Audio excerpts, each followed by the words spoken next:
Well, since the day that you got here, the Cardinals had a pretty commanding presence behind the plate, whether it was Pags, Matheny, Yadier. Defensively, guys that could really handle the pitching staff. Philosophically, is that still really important in the game and to you? And is that what you'll be looking for? And would you take offense behind the plate at the expense of that? Yeah, I think we debate that all the time. Like even when we had Yachty, we were understanding the trade-off of offense versus defense. But having an elite defender or Hall of Fame catcher really for the last 20 years has been something that's very special. As we look at like what that market might look like, it's going to be very difficult to just say, oh, we're replacing Yachty.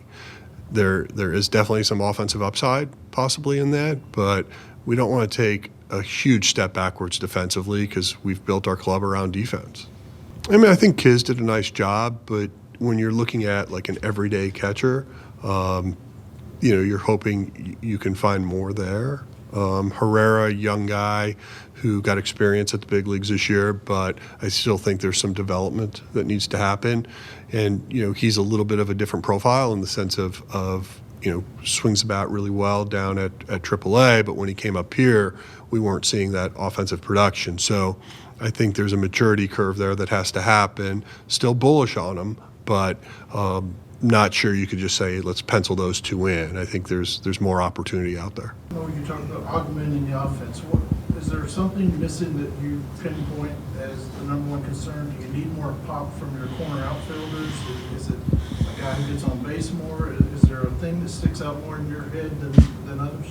Well, the obvious is we're losing Albert Pujols, right, to retirement.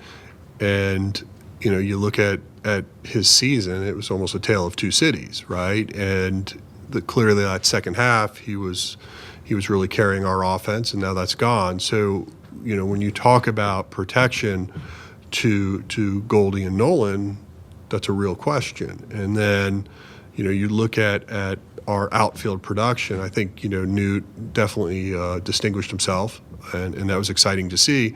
But, overall production, I do think we need more of.